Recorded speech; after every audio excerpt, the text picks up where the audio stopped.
Hello, and welcome to the Casino Tears podcast. I'm one of your hosts, 10 Ton is number one, and joining me as my co-host is the one and only Ed Robinson from Roll to Win Craps.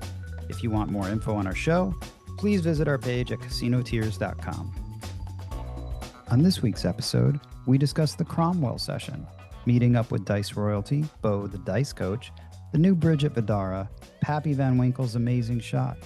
We also touch on the Barbary Coast, 10 Tons Vegas spot, the Deer Hunter, and why Miller High Life is indeed the champagne of beers.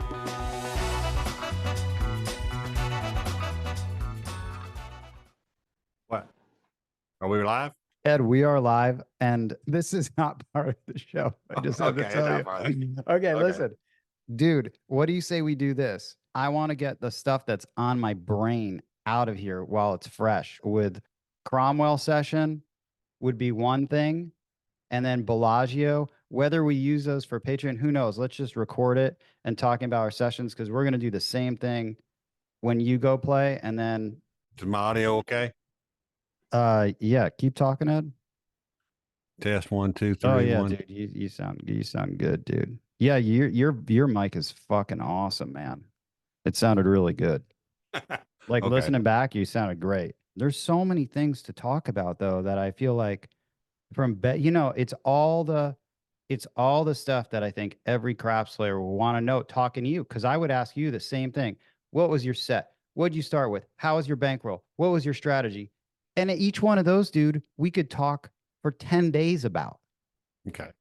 All right. So I'm going to give you the leading. Don't look at me like that. Ed, look at this mug. I see the mug. I know. It's fucking awesome, isn't it? I'm going to pour whiskey in my mug. Brown water. That's a brown water mug. I've got some sort of caffeine energy drink in this. I wish it was tequila. You like tequila, do you? All right. And I like Miller High Life. You could appreciate that.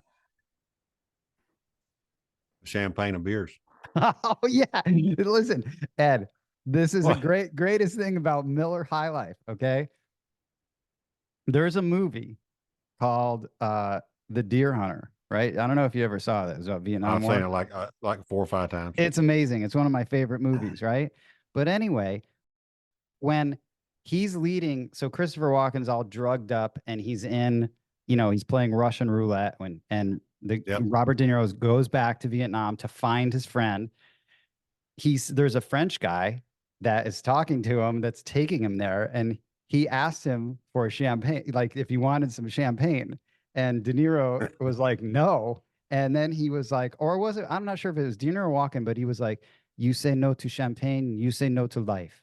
And that's what I feel is like, you say no to a Miller High Life because it's champagne of beers. And I don't know, it's always been my favorite beer, man. You can just chug those. You don't like that? I drank them in high school. You could still drink them now. I've grown up since then. Yeah, I guess so. My brother-in-law, he drank nothing but Miller. You can't really find Miller High Life here at all in Vegas. They're not in any of the hotels. You know that? Try order one. You can't find one. I've never ordered a beer in Vegas in my life. You've grown up. Yeah, I'm grown. Okay, so Ed, let's talk about my adventures. I am waiting with bated breath to hear the tales of Vegas and your recent excursions. Okay, so 2 days ago, I had my first 2 sessions of the year, and I got a call from a mutual friend earlier this week. It was Dice Coach Bo gave me a call, and he said he was going out with another old mutual friend of yours, Pappy Van Winkle. Good old Pappy. Yep. And so they said they were going to give me a call and to go play, and we were going to go play at Bellagio.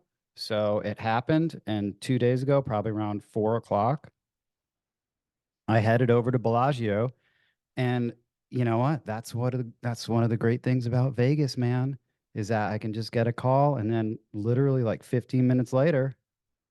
And you walked. I walked. It's a great walk, man. You just walk downstairs, make a right, cut through Aria, around the back. I want our listeners to understand you live basically on the strip. Yes. I live Yeah. right above the strip. And so I'm right now, I'm looking at the fountains of Bellagio, staring at Marquis at Cosmo. I can see Caesar's Palace is right there, Paris. From my window, I can see 15 casinos. Right. So It's you are in the thick of Sin City. Listen, man, yes, it's an understatement to say that I'm in it. Like Mhm. I'm deep in it, like right Mhm. in the action. So, Deep in it, high above it. mhm. Yep. Yeah. And I mean, that's the beauty of this place. So it's like, and we'll talk about that, uh, you know, for a Yeah. long time. But So, all right. So you walked over. You didn't have. Did you take New Bridge just for our? oh yeah, dude. Yeah. You know that. So they Yeah. built this I'm thing 10 was, million miles away, and I know there's a new bridge. yeah, well, I found that out when I was playing the WSOP, and there's a shortcut, to for me to get over to the horseshoe, I would cut through Caesars. Yeah. But to get through Caesars, you'd go through Bellagio. Anyway, you'd cut through Vidara, and there was always a bridge that was outside. Then they closed it down, and it's been closed. It just recently opened. It's great because now it's an enclosed bridge. You just enter into Vidara, and you just keep walking straight past the Starbucks. And the cool thing is that now if you hang a right, you can walk right into Cosmo. That's pretty sweet because normally before you got into the outside the main entrance of Vidara, you would have to take this stairway down, cross Yeah. over, and then cut through the main driveway or parking entrance into Cosmo to get in. So this is super cool, man, that they built this hallway there. So anyway, I didn't make a right. I went straight ahead into Bellagio. And then another great thing about Vegas and why Bellagio is awesome, there's a beautiful atrium. They've got all the lunar. I should post this video. I took a video last night of it. It's beautiful. Same thing with the lobby in Aria. They change it every month or whatever event. They've got a big Super Bowl display, and they did that for F1, and they do it for every like holiday and season. It's beautiful. Yeah. Yeah. So it's a short walk from where you live, then through all the casinos to get to Bellagio. Yeah, technically, I could have stopped at like 15 craps tables on my way Right. there. So, To a craps table. yep. So, So you meet up with Bo and Pappy. so I don't know. I've never met Pappy, right? Yeah. So I'm Yeah. Yeah. texting him, and I'm like, I don't. Are you this dude in the backpack? And he's like, no, I'm in the like the floral shirt or something. He had flowers, and I'm like, okay, well, I'm here. You won't wreck. You can't miss me. Okay. No. Tattoos, long hair, button up Yep. shirt. Yep. So comes over, meet Pappy for the first time. Cool dude. Then Bo showed up, just wandering in. Here comes Bo. Mhm. So Dude, you guys were going to play at the Bellagio, but you did not. correct. I So want to know why. so so there were only two tables open. One was a crapless table. It was full. The other one was another full table. So the problem there was I don't think I prefer obviously stick left one where most people I think Yeah. prefer to shoot. Yeah. And but Pappy, he can shoot. He's great at stick right two or stick right one, but it was really stick right two where he wasn't. Bo wanted stick right one. Mm-hmm. That wasn't going to be an option there because the tables were packed. So Bo was like, let's head over to the Cromwell. I'm like, okay, cool. Because I have not, One of dude, my favorite casinos to play in, right there. Love playing in the Cromwell. I think it's because it's old. Or you feel the nostalgia or something in the Cromwell. dude, that used to be fucking Bill's Gambling Hall. Yeah. Do you know what it was before that? No, Fucking, it was probably. a cool name, dude. See if you can. Actually, good name. I probably know the names. Yeah, Tell me. you do. It was called the Barbary Coast. Oh, I know the. Yeah. Barbary Coast. Exactly right. I mean, I love that name. I feel Oh like yeah. they should have left that name. That's a good name.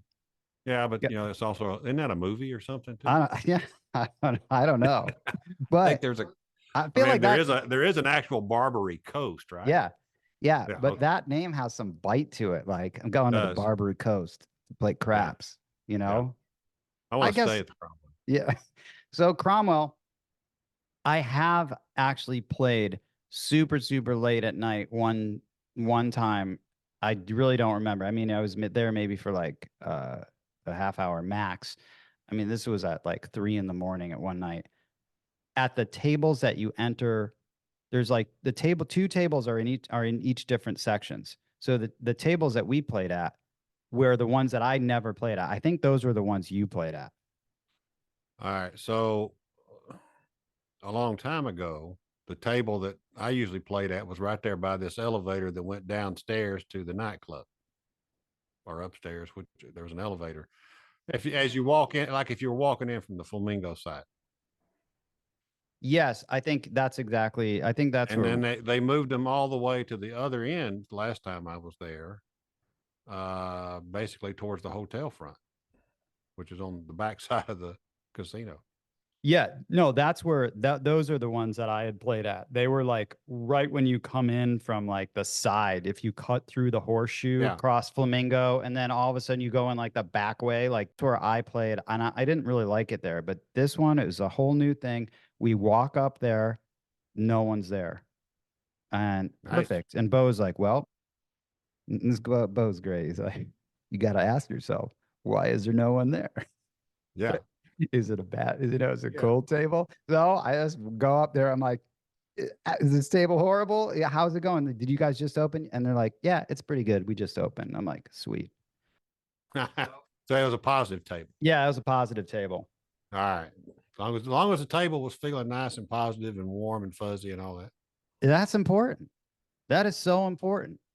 And it was, and dude, it is. It's so important. And you know what? There were uh, the crew was two females, one dude, floor was some dude, and they were all really nice. I've never had a bad dealer at Cromwell. I mean, they're so professional, and usually easy to talk to, get to chit chatting with if you want or whatever. Yeah, and thank God, dude. I was like planning on playing Bellagio, so I was like, should I bring some cash? Because I have marker. I have a marker at Bellagio, and I was just thinking, oh, I don't hate carrying cash around, Right. and especially I like to, at times buy in for larger amounts, but I did bring cash. Thank fucking God that I brought it. Yes. Yes. So Thankfully. I wasn't that guy saying, oh, I can't go because I don't have cash. So we all bought in, and uh what the session actually, I mean, it lasted, each of us were able to shoot 3 times before we ended up calling it. Right. Nice, good little short session. I wouldn't say the table was not necessarily, if you compare it to like a place like Bellagio, it definitely had a little bounce to it for sure. It wasn't this super I'd say like true bounce at all to it. It was definitely like a hair on the bouncy side. It wasn't like the Aria or a lot of other places. Could have been way worse, could have Oh been yeah. way better. A lot of shooters really liked Cromwell, at least back in the day. I don't know if they've changed their layouts any, but some of my most epic Las Vegas runs are at the Cromwell. Yeah, dude, I can't. I knew, and that's why I was texting you. I was like, we're at the Cromwell. I know Ed's gonna Yeah, wish he was here. I was getting chills. Uh, I was getting chills. um, yeah, dude. So I got to tell you, man, I was a little nervous because I haven't been, I mean, I've been practicing, but I haven't gone out and like shot live. So Right. I'm always nervous. And by the way, for me personally, I don't know how it is for you, but I'm most nervous and I have the most butterflies whenever I'm starting a session. I'm always like that. I don't care what it is. Same thing with a poker tournament or even, when I was a musician playing, I'm the most nervous at the start. And to me, that's the most dangerous time where things can just go off the rails fast. Well, yeah, you have to kind of qualify yourself, as I say. I used to get nervous. I don't even think about it anymore, but I still don't bet heavy until I get a good reaction to what my toss is doing, what the surface of the table's like, what numbers am I hitting? Am I hitting what I expect to hit? That's always my first question. I think I qualified myself as a Nervous shooter. nervous little bitch I was pretty much how I started Well, out. you were with Dice Royalty, Yeah, exactly. and then there's got this guy named Pappy Van Winkle that you're Dude, playing with that you've never met I before. had no read on Mr. Van Winkle at all, dude. Okay. But first off, I really wanted him to have a long beard. That's what I You wanted wanted the him. long beard, but he Someone does with the not have Van a Winkle beard. moniker, dude, should have the long beard, But he Yeah, didn't. And nope. He didn't have long hair. yeah. But dude, yeah, you're right. With Dice sort of, OGs, man. That Bo's a legend. Absolutely, love him. I even told him, I'm like, "Oh man, I'm a little nervous. Like, just my throw. My throw was not. I wasn't feeling like super comfortable. I don't know why, because normally I really don't care. But I've got these two guys that are like are way more experienced in the world of dice influence, dice setting, for sure, and throwing Oh than yeah. I am. Doesn't even compare. I'm not even gonna, say I'm even close. You know, Pappy has a bona fide logged roll, and I believe it was in Tunica, 92 rolls hand. Oh my God. Do you how much money could you make on a 92? I don't know. I don't know a lot. I know of another story we can get into on another podcast about over $250,000 coming off the table, but we'll get into that another day. What those are dreams are made of. Well, you got to bet big to win big, dude. So tell me a little bit about the session. You guys had three hands each, you said? Yeah, three hands each before we stopped. It started kind of rocky. Was your energy messing up the table?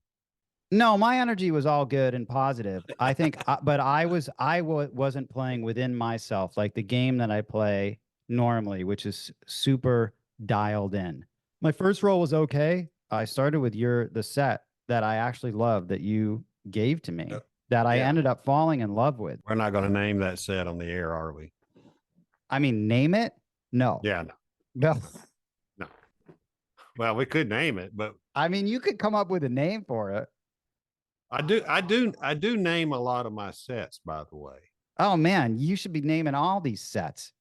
I have names for I have my Circa set, for example, but I have the June Jam set. I mean, there's all kind of little things. But anyway, don't name that set.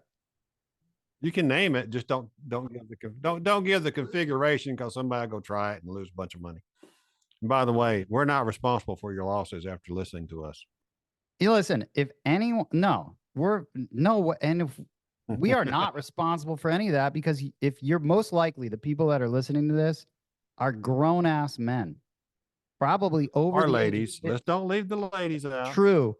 But the demo is going to be like, what do you think? 90%? Probably. Yeah, 90% men over the age of 50. You're a grown ass man. You should be responsible enough so that if we say, yeah, we're not responsible for whatever dumb shit you do. So, right. Ed. Anyway, we just had to get that disclaimer in, folks. Yeah.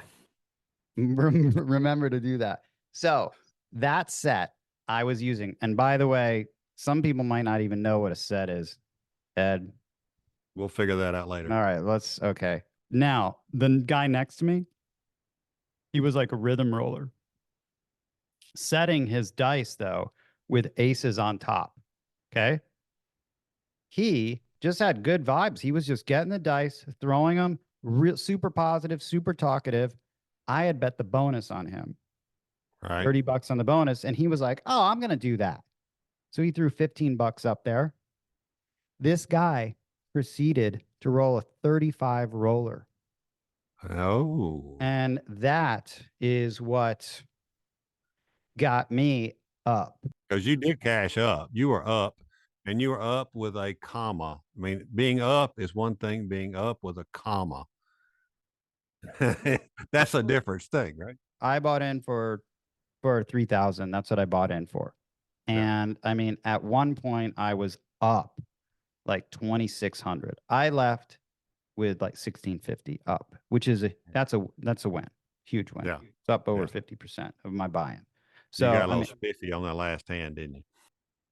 when you're playing with Bo, I told him this. I mean, you really appreciate what some of these OGs are really processing, and the amount that they take in, the amount of information that they take in is astounding. I mean, at a level where, And like, in split seconds, they're taking it in like a computer. what, yeah, and they're just so used to processing this info. So right after that roll, he came up to the guy. He's like, "Do you know that you rolled 35 times and you hit X amount of X?" Like, just keeping track of this. I'm so focused on just what how I'm working this my section, my Yeah. bets, what's happening, that I block a lot of things out. Yeah. Bo has a way of, and I'll maybe explain it to you some other time, maybe a video. Bo has a way, that's a very common way, thanks to Bo, of tracking all the numbers that are thrown during a hand using the chips in his rack. So that's what he was doing. If Bo said it was 35, it was exactly 35, and he knew how many of each box number the guy hit. By the way, Bo needs to be like one of the first people that we have on this show. I think we will. Yeah, We will. it'd be great. I mean, he's just a joy to be around. That guy just makes me smile. Yeah. Oh yeah. Yeah. He can't help it. He's always smiling. And I got to credit like you and Mudslide Mac for, saying you got to get in touch with Bo, because he Yeah. is very, I think Mudslide's quote was very metaphysical. Sounds like mudslide. Don't you love these old handles everybody uses? Dude, the handles are amazing. We're recording that episode soon too, because that Yeah. is hilarious. It's just Yeah. hilarious, We've dude. all got the old handles. Yeah, they don't call you by your name, they just call you by your handle. No, I like it. Here's the other thing about Bo that I could really appreciate, and I told him, is that this dude, call it intuition, or anything. He has a system, or he turned his bets off 3 times, not one, not two, 3 times right before a 7 hit. That's impressive. Isn't that amazing? I was like, Bo, I appreciate what you just did, because that is absolutely impressive. Just the intuition and the feel for the game that he had to do that. And I think we'll ask him about it, but I think what he does is, if a ace deuce or 11, he'll turn his bets off for 1. I think if aces or midnight rolls, he'll turn it off for 2. But man, when you see it work, you're like, Yeah. maybe there's something to it. It saves his bankroll. Pappy had a great roll. One thing about his shot, man, which I love, he's got a great shot. Man, he throws that. It like gives the stick man like a shave. It is so close to the line. It is beautiful, dude. Yeah. It is beautiful how close Yeah. I mean, it like the stick man has to back away. It's like just shaves him, man. You can't have a big bellied stick man with with Pappy shooting from stick right, because it was awesome. It was like right down the line every time. Yeah. Perfect. I've seen him many times. Oh, it's a great shot. Perfect. And then after 3, we just called it. I think everyone knew, like we kind of knew, and the energy was shifting and it was good. And I think, everyone was up, and it was the time to leave. Yeah. Like I say, if you can leave with a comma in your winnings. Well, and then after we went to the bar, Yeah. They had some wine. We called you. It was Yeah, it you was did great. It was call all me. good. It was all Yeah, good yeah, times, right? yeah, yeah. I think that was about halfway into a bottle of wine when he called. We hope you enjoyed this podcast and will tell all of your fellow craps playing friends about it. Please follow Casino Tears on Apple Podcast, Spotify, or your favorite podcast app. If you like the show, please rate it 5 stars and leave a review. The best and most fun way to contact us would be to call and leave a message on our official Casino Tears vent line, 229-07. You can also email us at no7@casinotears.com. And lastly, to help support this podcast, you can visit our Patreon at patreon.com/casinotears. On behalf of Roll to Win Craps from Alabama and 10 Ton is #1 from Las Vegas, thanks for listening.